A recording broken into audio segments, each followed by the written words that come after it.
The morning sun cast long shadows across Kensington Palace as Kate Middleton stood at her bedroom window, watching the grounds slowly come to life.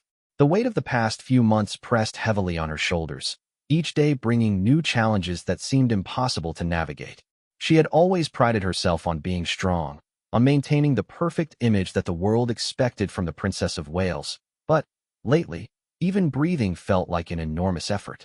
William had left early for his royal duties, as he often did these days.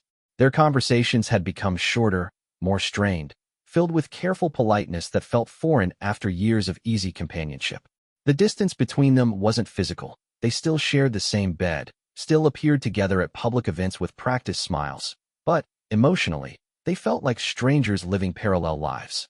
Kate's personal assistant, Sarah, knocked gently on the door before entering with the day's schedule. The princess turned from the window, quickly composing her expression into the serene mask she had perfected over the years. But Sarah had worked with Kate long enough to notice the subtle signs of distress, the slight tremor in her hands, the way she held herself too rigidly, the dark circles that makeup could only partially conceal. The schedule was packed, as always.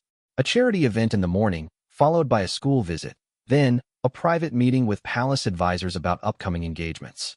Each commitment felt like a mountain to climb, but Kate nodded graciously and began preparing for the day ahead.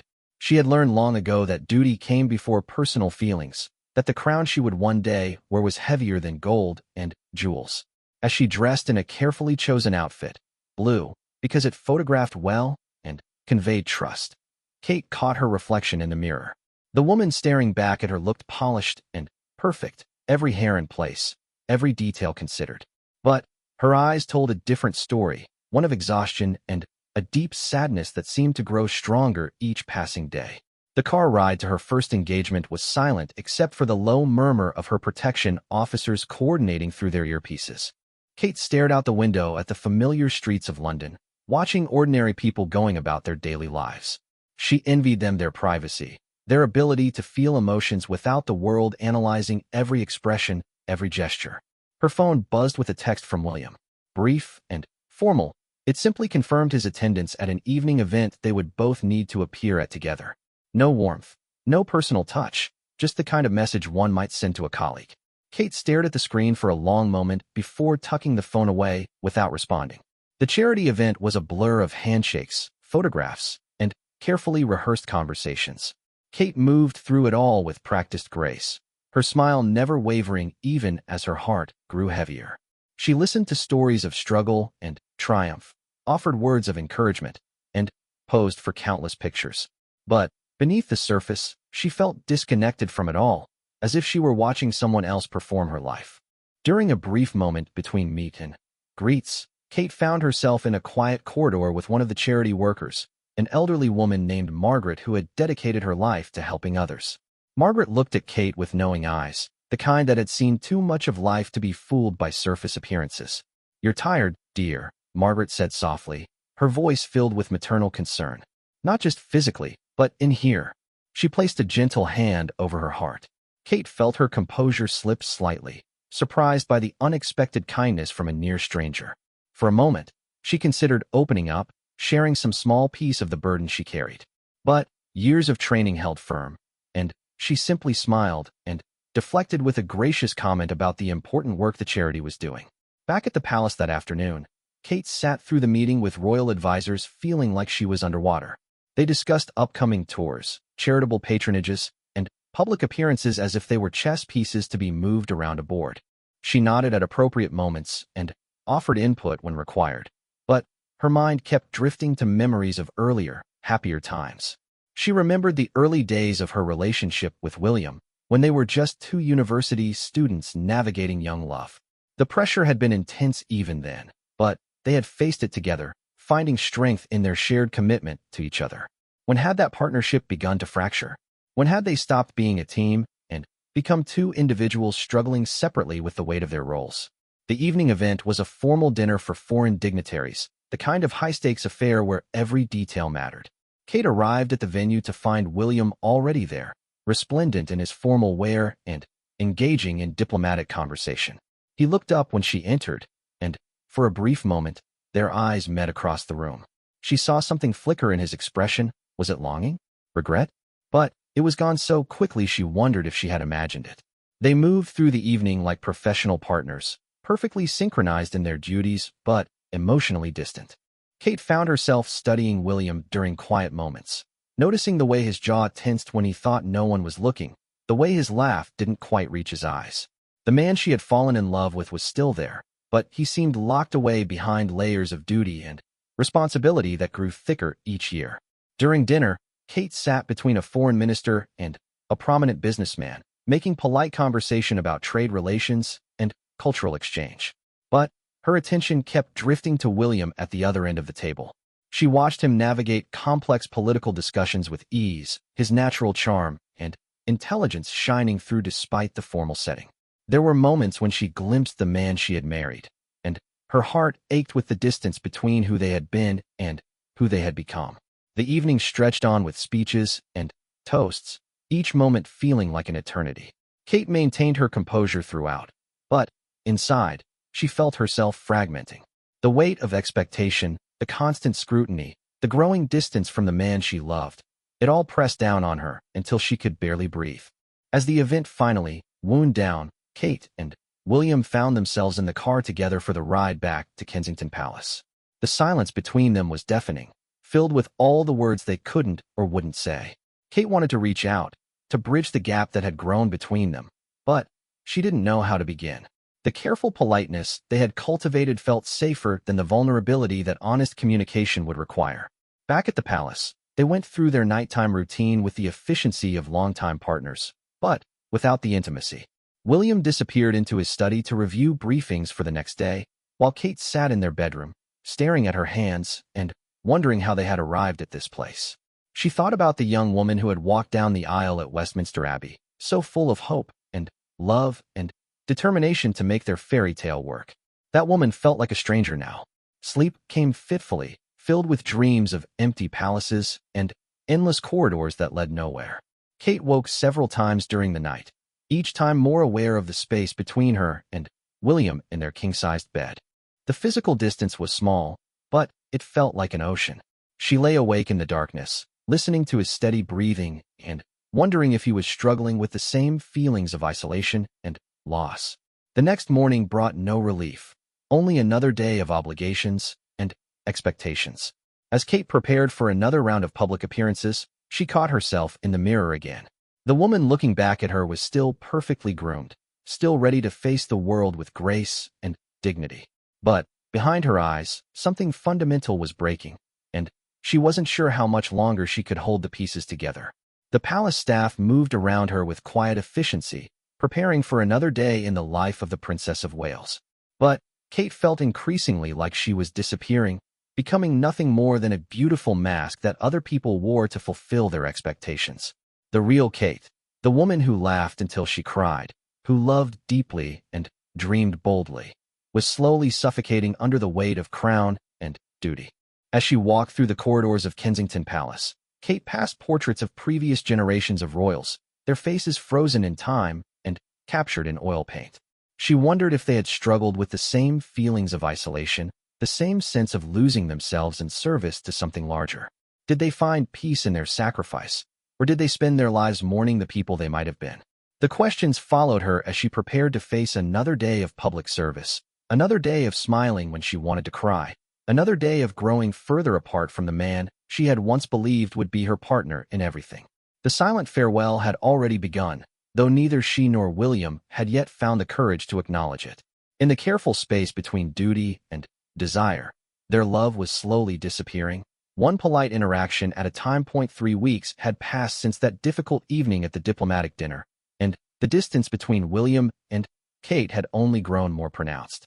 The palace staff had begun to notice the change, though they were far too professional to comment openly. Conversations between the royal couple had become purely functional. Schedules, children's activities, official business, stripped of any personal warmth or intimate connection. Kate found herself spending more time in the palace gardens, seeking solace among the carefully maintained roses and ancient oak trees. It was here, in a secluded corner near the fountain, that she had her first honest conversation in months.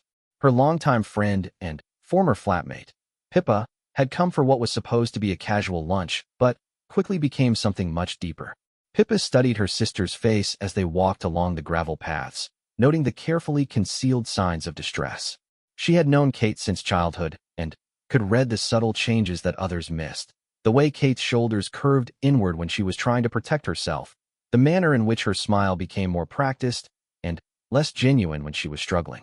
"You're not sleeping," Pippa observed, not making it a question. She stopped walking and turned to face Kate directly. "And don't tell me it's just a busy schedule. I've seen you handle busy before. This is something else."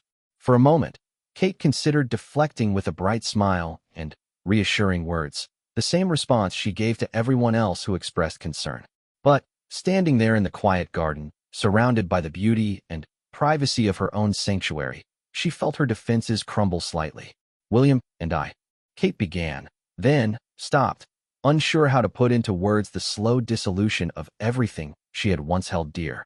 "We're like actors in the same play who never share scenes anymore. We know our lines, we hit our marks, but we're performing for different audiences." Pippa reached out and took her sister's hand, offering the kind of uncomplicated support that Kate had forgotten existed. "When did it start?" she asked gently. Kate thought back over the past year, trying to identify the moment when things began to change. There hadn't been a dramatic fight or betrayal, no single incident that shattered their bond. Instead, it had been a gradual erosion, like water slowly wearing away stone until what remained was unrecognizable. "I think it began when we stopped talking about anything that wasn't related to our duties," Kate said slowly. "When we stopped sharing our fears and dreams and started just managing our lives together instead of living them." The conversation was interrupted by the arrival of Kate's private secretary, who approached with respectful caution. There was an urgent matter requiring the princess's attention, a last-minute change to the next day's schedule that needed immediate approval.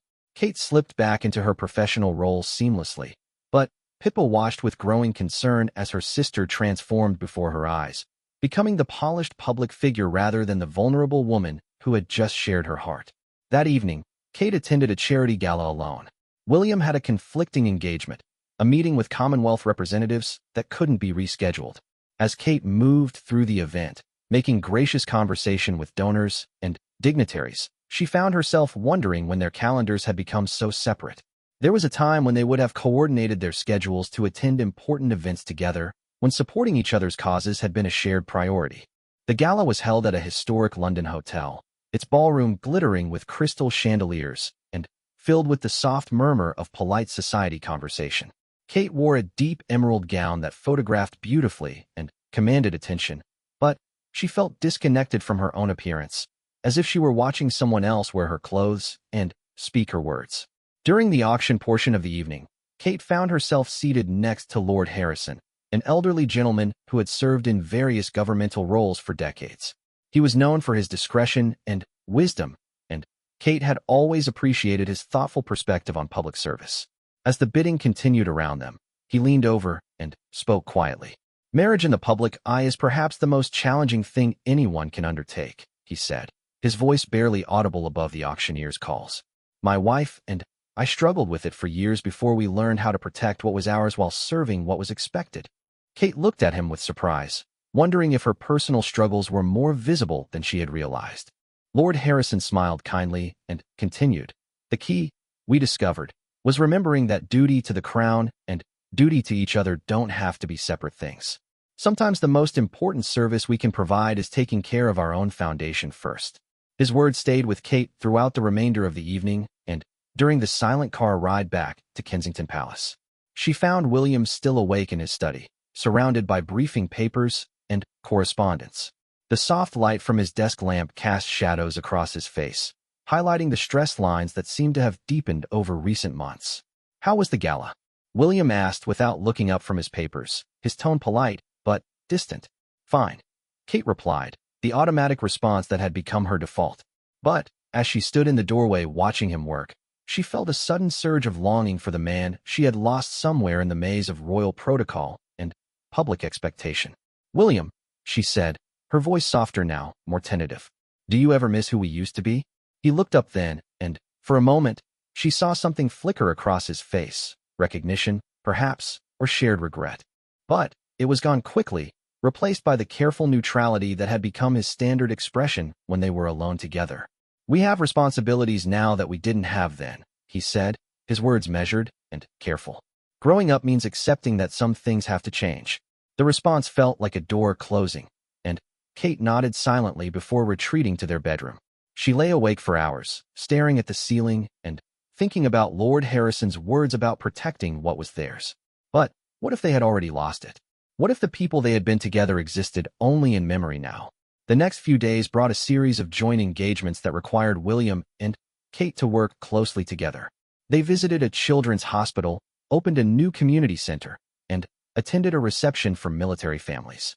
To the outside world, they appeared as composed and united as always, moving through their duties with practiced synchronization.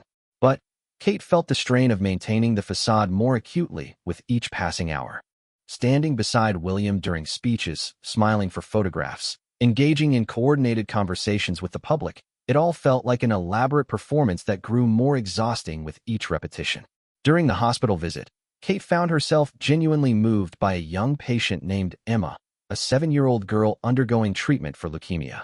Emma showed Kate her drawings with such enthusiasm and joy despite her circumstances that Kate felt her professional composure slip slightly. When Emma asked if the princess ever felt scared, Kate answered with more honesty than she had intended. "Sometimes," Kate said, kneeling down to Emma's level. "But I've learned that being brave doesn't mean you're never afraid. It means you keep going even when you are." William overheard the exchange and looked at Kate with something that might have been surprise. Later, as they walked through the hospital corridors, he spoke quietly beside her. "That was beautifully said," he told her, and for a moment, she heard an echo of the warmth that had once existed between them. But the moment passed quickly as they were swept into the next round of meet and greets and photo opportunities. Kate began to wonder if those brief glimpses of their former connection were real, or if she was simply imagining them because she wanted them so desperately. That evening, they attended the military family's reception together, an event that held special significance for both of them. William's military background and Kate's passionate support for service families had always been common ground, something that united them in purpose even when everything else felt uncertain. As they listened to stories from military spouses about the challenges of deployment and reunion, Kate noticed William's genuine engagement with the conversations. This was where he was most authentic, she realized, when talking with people whose service and sacrifice resonated with his own sense of duty. She watched him offer comfort to a widow whose husband had died in Afghanistan, saw the real compassion in his eyes, and remembered why she had fallen in love with him in the first place. But even in that moment of recognition, Kate felt the gap between them like a physical ache. They were both good people doing important work, both committed to making a difference in the world. So why couldn't they find their way back to each other? Why did duty feel like a wall between them rather than a bridge? The answer came to her gradually over the following days, as she reflected on the patterns that had developed in their relationship. They had become so focused on being the perfect royal couple that they had forgotten how to be simply William and Kate. Every conversation was filtered through the lens of public perception, every decision weighed against royal protocol, every emotion carefully managed to avoid any appearance of weakness or instability. Kate realized that they had both become prisoners of their own success in fulfilling their roles. The very qualities that made them effective in their public duties, composure, discretion, unwavering commitment to service, had created a barrier to the kind of vulnerability and openness that intimate relationships required. As she came to understand this, Kate felt both relief and a deeper sadness.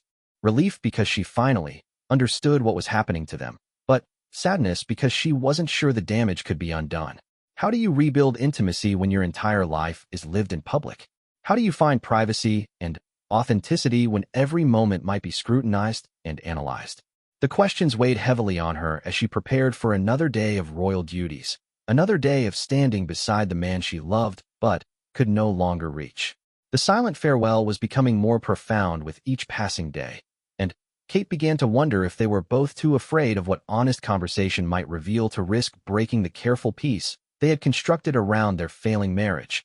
The breaking point came on a rainy Thursday afternoon in late October, during what should have been a routine family moment. Kate had returned early from a canceled engagement to find William in the nursery with their youngest child, reading a bedtime story even though it was only 4 in the afternoon.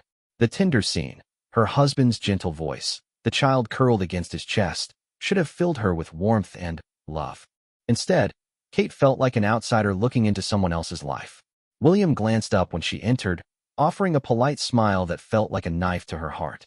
Even in this intimate family moment, there was a distance between them that seemed impossible to bridge.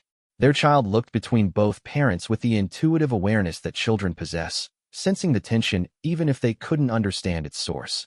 "Early day?" William asked, the question polite and distant, as if she were an acquaintance rather than his wife. "The school visit was postponed due to flooding," Kate replied, her voice equally formal. She moved to kiss their child's forehead, but the simple gesture felt awkward under William's watchful gaze. When had showing affection to their own children become something they had to navigate around each other? After settling the child for an afternoon nap, Kate and William found themselves alone in the corridor outside the nursery. The silence stretched between them, filled with all the words neither seemed able to speak. Kate studied William's profile as he gazed out the window at the rain-soaked gardens, noting the new lines around his eyes, the way his shoulders seemed permanently tense now. "We need to talk," Kate said quietly, the words emerging before she could stop them. William turned to look at her, and she saw something that might have been relief flicker across his face before being replaced by his usual careful composure. "About what?" he asked, though they both knew the answer. "About this," Kate gestured between them. "About what we've become. About whether we're going to keep pretending that everything is fine when we both know it isn't." For a long moment, William said nothing. Then, he nodded slowly and suggested they go to his private study, the one room in their home where they could be certain of complete privacy. As they walked through the familiar corridors of Kensington Palace, Kate felt like she was walking toward either salvation or devastation, though she wasn't sure which would be worse. In the study, William closed the door carefully and turned to face her. The late afternoon light filtering through the windows cast everything in muted tones, creating an atmosphere that felt separate from the rest of their public life. For the first time in months, Kate felt like she was truly alone with her husband rather than with the Prince of Wales. "I don't know how to do this anymore," Kate said, her voice barely above a whisper. "I don't know how to be married to you, and be the Princess of Wales, and be a mother, and be myself all at the same time. I feel like I'm disappearing." William's careful composure cracked slightly at her words. "You think I don't feel the same way?" he asked, his voice rough with emotion. "You think this is easy for me? Watching us drift apart, and not knowing how to stop it?" The admission hung between them like a bridge neither was sure they could cross. Kate felt tears threatening but held them back, years of training in emotional control asserting themselves even in this moment of honesty. "Then, why haven't we talked about it?" she asked. "Why have we both been pretending that everything is normal when we're both miserable?" William ran a hand through his hair, a gesture of frustration she remembered from their university days when he was struggling with a difficult problem. "Because talking about it makes it real," he said finally. "Because once we acknowledge that we're failing at this, what then? The whole world is watching us. We can't just figure it out in private like normal couples." The truth of his words settled heavily between them. Their marriage wasn't just about their personal happiness. It was a public institution, a symbol of stability and continuity that millions of people invested in emotionally. The pressure to succeed wasn't just internal. It was reinforced daily by media coverage, public appearances, and the weight of centuries of royal tradition. "But we're already failing," Kate said softly. "We're just failing quietly." William looked at her then, with an expression she hadn't seen in months.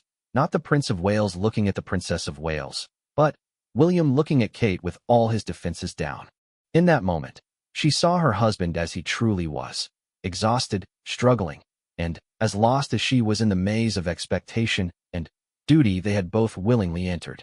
"I miss you," he said, the words simple but carrying the weight of months of careful distance. "I miss talking to you about things that matter. I miss laughing with you. I miss feeling like we're on the same side instead of just managing our lives in parallel." Kate felt the tears she had been holding back finally spill over. "I miss you too," she whispered. "I miss feeling like your partner instead of your colleague. I miss feeling like Kate instead of just the Princess of Wales." They stood there in the growing darkness of the study, separated by only a few feet, but feeling like they were reaching across an enormous chasm. Kate wanted to go to him, to close the physical distance between them, but something held her back. Fear, perhaps. Fear that even this moment of honesty wasn't enough to bridge the gap that had grown between them. "What happened to us?" William asked, his voice filled with genuine confusion. We used to be able to handle anything together. When did we stop being a team?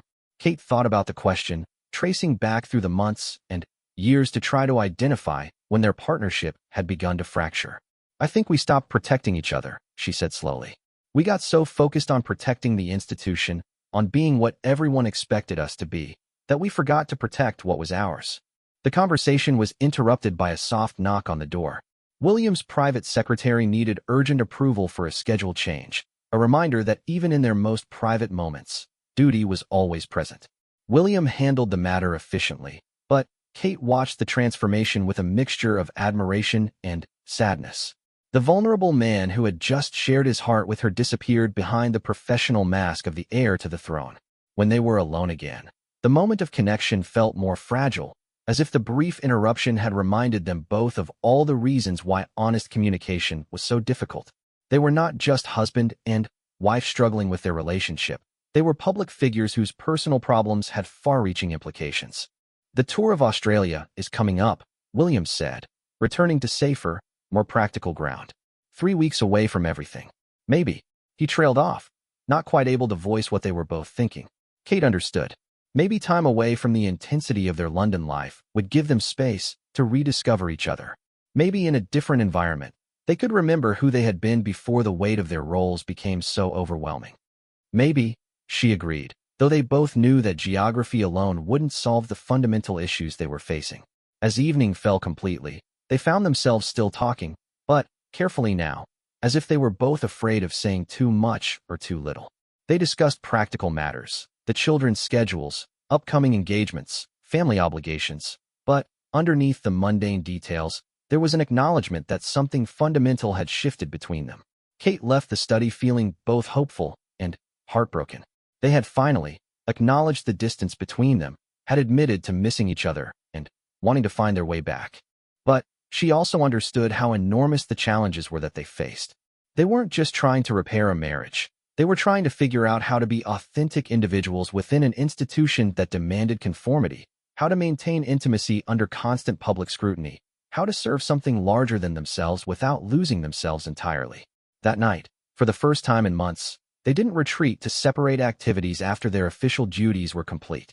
Instead, they sat together in their private sitting room, not talking much, but sharing the same space in a way that felt different from their usual careful politeness. William read briefings while Kate worked on correspondence, but there was a quality of companionship that had been missing for far too long. When they finally went to bed, the silence between them felt different too. Not the heavy silence of two people avoiding difficult truths, but the contemplative quiet of two people who had finally begun to acknowledge their reality and weren't sure what to do next. Kate lay awake for a long time, thinking about the conversation they had shared and wondering if it was the beginning of healing or simply a brief respite before the final breakdown of everything they had built together. The man sleeping beside her was both the stranger he had become and the person she had once loved with complete trust and abandon. Tomorrow would bring another day of public duties, another day of performing the roles that seemed to be slowly destroying their ability to simply be themselves with each other. But, for the first time in months, Kate fell asleep with something that might have been hope, fragile and uncertain but real nonetheless. They had taken the first step toward honesty, and perhaps that was enough for now. The silent farewell might not be inevitable after all, if they could find the courage to keep talking, to keep reaching for each other across the distance that duty and expectation had created between them. The rain continued to fall against the windows of Kensington Palace, washing the world clean and creating the possibility, however small, of new growth from ground that had seemed barren for too long. The Australian tour arrived with the weight of unspoken hopes and fears. As their plane lifted off from Heathrow Airport, Kate gazed out the window at the shrinking landscape below and wondered if this journey would mark the beginning of their healing or the final confirmation that they had drifted too far apart to find their way back to each other. William sat beside her, absorbed in briefing documents for their first day of engagements in Sydney. Even in this private moment on the royal aircraft, surrounded only by their closest staff, the distance between them felt palpable. Kate watched him work, noting the familiar way he frowned slightly when concentrating, and felt a bittersweet pang of recognition. This was still the man she had fallen in love with, but He seemed locked away behind walls she no longer knew how to breach. The flight to Australia was long, offering them hours of enforced proximity that they hadn't experienced in months. As the plane crossed time zones and continents, Kate found herself remembering their first official overseas tour together as a married couple. The excitement, the nervousness, the way they had leaned on each other for support and encouragement, it felt like a lifetime ago. Somewhere over the Indian Ocean, William closed his briefing folder and turned to look at her. "Nervous?" he asked, the first personal question he had directed at her in days. "Always," Kate admitted. "But differently now. It used to be nervousness about making mistakes or not living up to expectations. Now it's nervousness about whether we can get through 3 weeks of pretending everything is fine." William was quiet for a long moment, considering her words. "Maybe we don't have to pretend," he said finally. "Maybe we can just be ourselves. Together. Like we used to be." The suggestion carried both hope and uncertainty. Kate wanted to believe it was possible, but years of careful performance had made authenticity feel like a luxury they could no longer afford.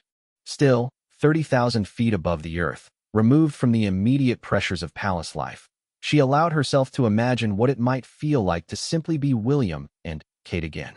Their first day in Sydney began with the familiar choreography of a royal arrival, the formal welcome, the inspection of guards, the carefully orchestrated photo opportunities.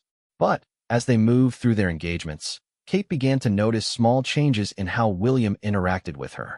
He stood slightly closer during speeches, made brief eye contact when he mentioned her in his remarks, offered his arm when they walked between venues with a gesture that felt more natural than performative. The breakthrough came during their visit to a youth center in one of Sydney's more challenging neighborhoods. They were speaking with a group of teenagers who had overcome significant obstacles, homelessness, family breakdown, addiction, to rebuild their lives. The young people were refreshingly direct in their questions and observations, unimpressed by royal protocol and interested only in authentic connection. One teenager, a girl named Sarah who couldn't have been more than 17, looked between William and Kate with the perceptive gaze of someone who had learned to read people's true emotions as a matter of survival. "You guys seem sad," she said simply. "Like, underneath all the fancy clothes and stuff. You seem really sad." The observation hung in the air like a challenge. Kate felt her breath catch, surprised by the directness and accuracy of the comment. William, too, seemed taken aback by the young woman's insight. "Sometimes our work can be emotionally challenging," Kate replied carefully, falling back on diplomatic language. But Sarah wasn't satisfied with the polite deflection. "No," she said, shaking her head. "It's not work sadness. It's the kind of sadness you get when you're lonely even when you're not alone. I know because I felt it." William and Kate exchanged a look across the circle of teenagers, and in that moment, Kate saw her own recognition reflected in her husband's eyes. This 17-year-old girl, with no knowledge of their private struggles, had identified exactly what they had been unable to articulate to each other. After the engagement, as they traveled to their next venue, Kate and William sat in unusual silence. The teenagers' words had stripped away the careful explanations they had constructed for their distance, revealing the simple truth underneath. They were lonely, even in their togetherness. "She was right," William said quietly, not looking at Kate, but speaking to the window. "I am lonely. I've been lonely for months, and I didn't know how to tell you because you were right there beside me." Kate felt tears threaten again, but this time she didn't try to stop them. "I've been lonely too," she whispered. "Lonelier than I've ever been in my life." The admission opened a floodgate of honesty that had been building for months. As their car wound through Sydney traffic, they began to talk, really talk, for the first time since that evening in William's study. They spoke about the weight of constant scrutiny, the pressure to be perfect, the way their individual struggles had pushed them further apart instead of bringing them together. "I stopped telling you when I was struggling because I didn't want to add to your burden," William confessed. "But that meant I stopped telling you anything real at all. And I stopped asking because I was afraid of the answer," Kate added. "I was so scared that if we acknowledged how hard this was, we might break completely." As they continued their tour over the following days, visiting schools and hospitals and community centers across Australia, Kate and William began to rediscover the partnership that had been buried under months of careful distance. It started small, a shared glance during a particularly amusing moment with local officials, William automatically reaching for Kate's hand when they encountered a steep step, Kate instinctively moving to William's side, when he was delivering a difficult message to a grieving family. But the real transformation came during their visit to a remote Aboriginal community in the Northern Territory. The setting was unlike any of their usual engagements. No formal venues or structured programs, just a gathering under the open sky where the local elders shared stories and traditions that had been passed down for thousands of years. The community welcomed them with a warmth and authenticity that felt like a gift. There were no cameras beyond those of the official photographers, no crowds of onlookers, no rigid protocol to follow. For the first time in months, Kate felt like she could breathe fully. As they sat listening to an elder tell stories about the land and its history, William reached over and took Kate's hand. The gesture was so natural, so unconscious, that Kate wondered if he even realized he had done it. But the simple touch, the first spontaneous physical connection they had shared in months, felt like coming home. That evening, they stayed in a small lodge near the community rather than flying back to the city. As the sun set over the vast landscape, painting the sky in shades of red and gold that seemed impossible in their intensity, Kate and William walked together away from their security detail and staff. "Do you remember what you said to me the night before our wedding?" William asked as they paused to watch the stars begin to appear in the darkening sky. Kate thought back to that moment. The nervousness, the excitement, the overwhelming sense of stepping into a future that would transform everything about their lives. "I said that as long as we remembered who we were before all of this, we could handle anything that came after. And I promised that I would never let the crown matter more than you," William added quietly. "I think I forgot that promise somewhere along the way." The admission was simple but profound. Kate turned to look at him in the starlight, seeing not the future king but the man she had chosen to build a life with. "We both forgot a lot of things," she said. "But maybe forgetting doesn't have to be permanent." They talked through the night, sitting on a small rise overlooking the vast Australian landscape. They spoke about their fears, their regrets, their hopes for what they might become if they chose to fight for their marriage rather than simply endure it. They talked about their children and what kind of example they wanted to set, about the difference between serving their roles and being consumed by them. As dawn broke over the ancient land, Kate felt something shift inside her chest, a loosening of the tight knot of loneliness and despair that had taken up residence there months ago. She was still the Princess of Wales, still bound by duty and expectation, but she was also Kate, William's wife, a mother, a woman with her own dreams and fears and needs. William seemed to feel the change too. As they walked back toward the lodge, he stopped and turned to face her. "I want to try," he said simply. "I want to try to find our way back to each other." "It won't be easy," Kate replied, thinking of all the challenges that awaited them back home. "The same pressures will still be there, the same expectations. But maybe we can face them together this time," William suggested. "Maybe instead of protecting each other from the difficulties, we can protect each other through them." The idea felt revolutionary and terrifying in equal measure. For months, they had been operating under the assumption that their love was something fragile that needed to be shielded from the realities of their public life. But perhaps love wasn't meant to be protected. Perhaps it was meant to be the thing that made everything else bearable. As they rejoined their staff and prepared for another day of engagements, Kate felt the first stirring of genuine hope she had experienced in months. The silent farewell that had been growing between them wasn't inevitable after all. With effort and courage and a willingness to be vulnerable with each other, they might find their way back to the partnership that had brought them together in the first place. The Australian sun rose higher, promising another day of heat and light and possibility. And, for the first time in a very long time, Kate looked forward to facing it with William truly by her side. The journey back to London marked both an ending and a beginning. As their plane descended through the gray November clouds toward Heathrow Airport, Kate felt a familiar tightening in her chest. The past 3 weeks in Australia had been a revelation, not just in terms of their successful public engagements, but in the gradual rediscovery of the partnership that had once seemed lost forever. Now, returning to the pressures and routines of palace life, both she and William faced the ultimate test of whether their renewed connection could survive in the environment that had nearly destroyed it. The first few days back were deliberately quiet, a buffer period before their official duties resumed in full force. Kate found herself studying William during these ordinary moments. Breakfast with the children, evening conversations about upcoming engagements, quiet walks through the palace gardens. looking for signs that their Australian breakthrough had been real rather than simply a brief escape from reality. What she saw gave her cautious hope. William was making an effort to be present in ways he hadn't been for months.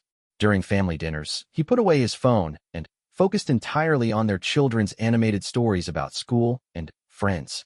When Kate mentioned feeling overwhelmed by a particularly challenging upcoming engagement, he listened without immediately offering solutions, simply acknowledging her concerns and asking how he could help. The real test came during their first major public appearance together since returning from Australia, a state dinner for visiting European dignitaries.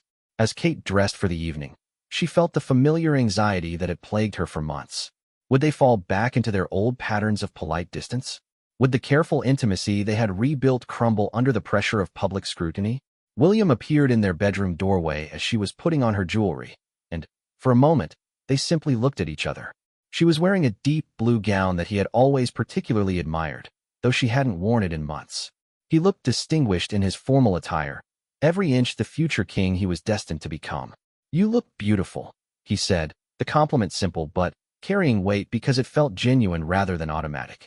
"Thank you," Kate replied, and then, because she was trying to be braver about sharing her feelings, she added, "I'm nervous about tonight." William crossed the room and stood behind her as she faced the mirror, his hands settling gently on her shoulders. The gesture was both intimate and reassuring, a physical reminder that they were facing the evening together. "We'll be fine," he said, meeting her eyes in the mirror. "We know how to do this. And if it gets overwhelming, we'll find each other across the room, and remember that none of those people matter more than we do." The evening proved to be a turning point in ways Kate hadn't expected. As they moved through the familiar choreography of a state dinner, the receiving line, the formal toasts, the carefully orchestrated conversations with heads of state and diplomatic officials, she was aware of William's presence beside her in a way that felt both supportive and natural. But the most significant moment came during an unexpected crisis. Halfway through the dinner, one of the visiting officials suffered what appeared to be a heart attack. As medical personnel were summoned and the formal program ground to a halt, Kate watched William take control of the situation with calm authority, ensuring the official received immediate care while managing the concerns of other guests and maintaining the dignity of the occasion. In that moment, Kate saw her husband not as the distant figure he had become in recent months, but as the man she had always admired, intelligent, compassionate, capable of handling enormous pressure with grace. More importantly, she saw him glance toward her during the crisis, seeking the silent communication and support that had once been second nature to them. When the evening finally concluded and the official had been successfully treated and stabilized, Kate and William found themselves alone in the car returning to Kensington Palace. The adrenaline of managing an unexpected crisis was beginning to fade, leaving behind a sense of shared accomplishment that they hadn't experienced in months. "That could have been a disaster," William said, loosening his bow tie with relief. "But it wasn't," Kate replied. "You handled it perfectly. We handled it perfectly." The use of "we" was deliberate and significant. For the first time in months, Kate felt like they had truly worked as a team, supporting each other through a challenging situation rather than simply managing their separate responsibilities in parallel. Over the following weeks, they began to establish new patterns in their daily lives, small changes that made enormous differences. They started having breakfast together when their schedules allowed, using the time to discuss not just logistics but their thoughts and feelings about upcoming engagements. William began joining Kate for her evening walks through the palace gardens when possible, the quiet time together allowing for conversations that had been impossible during their period of estrangement. Most significantly, they began protecting their time together more fiercely. When staff attempted to schedule meetings during family dinner hours or suggest separate transportation to join engagements, they pushed back in ways they hadn't before. They were learning to see their relationship not as something that should accommodate their royal duties, but as something that needed to be actively defended from the consuming demands of public life. The change didn't go unnoticed by those around them. Palace staff commented quietly among themselves about the improved atmosphere, the way the Duke and Duchess seemed more relaxed and connected. The press began noting small differences in their public appearances, more natural smiles, increased eye contact, gestures of affection that seemed spontaneous rather than performed. But perhaps the most important validation came from their children.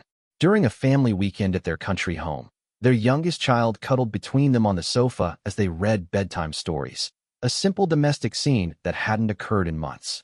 As Kate looked down at their child's peaceful face and felt William's arm around her shoulders, she realized that this was what they had been fighting to preserve, not just their marriage, but their family's sense of security and love. The breakthrough conversation came on a December evening as snow fell softly outside the windows of Kensington Palace. They were reviewing the next year's schedule together, a task that had once been purely functional but had become an opportunity for deeper planning about their shared goals and priorities. "I've been thinking about what that teenager in Sydney said," William mentioned as they discussed an upcoming tour of Africa. "About being lonely even when you're not alone." Kate looked up from her calendar, surprised by the reference to a moment that had been pivotal for both of them. "What about it?" "I think she was right about something else too," William continued. "She said she recognized that kind of loneliness because she had felt it. But the difference was she did something about it. She reached out for help, found people who understood her struggles, built connections that were real rather than just convenient." Kate began to understand where he was going with the observation. "You're saying we needed to reach out too, to each other." "And we did," William said, meeting her eyes directly. "In Australia, we finally stopped being afraid of our own feelings and started trusting each other with them again." It was true. The distance that had grown between them hadn't been the result of falling out of love, but of falling out of the habit of emotional intimacy. They had both become so skilled at managing their public emotions that they had stopped sharing their private ones, even with each other. "I don't want to lose this again," Kate said quietly. "I don't want us to drift apart because we're too afraid or too busy or too proud to keep reaching for each other."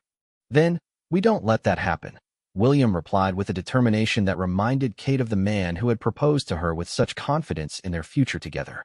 "We make our relationship a priority, not just something that has to fit around everything else." As they continued their planning for the year ahead, they began making concrete changes to protect what they had rebuilt. They scheduled regular time away from royal duties, just the two of them. They committed to weekly conversations about their emotional well-being, not just their professional obligations. They agreed to be more honest about their struggles rather than trying to shield each other from difficulties. The snow continued to fall outside, blanketing London in white and creating a sense of peace and possibility. As Kate looked across the table at William, she realized that the silent farewell that had been growing between them for months had been replaced by something much more hopeful, a conscious choice to stay connected, to keep fighting for their love even when it required courage and vulnerability. The Princess of Wales and the future king would always carry enormous responsibilities and face intense scrutiny. But underneath those public roles, William and Kate had rediscovered the partnership that made everything else bearable. They had learned that protecting their love didn't mean hiding from the challenges of their royal life, but facing those challenges together with honesty, mutual support, and an unwavering commitment to the relationship that had brought them through their darkest period. The tearful moment that broke hearts had transformed into something beautiful, not an ending, but a new beginning built on deeper understanding and stronger foundations. As they prepared for whatever the future might hold, they did so as genuine partners once again, ready to face the world together with their love intact and their commitment renewed.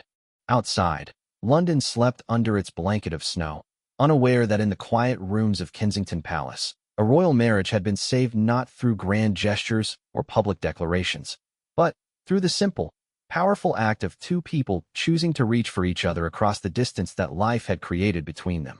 The silent farewell was over, replaced by the promise of many more years of love, partnership, and shared purpose.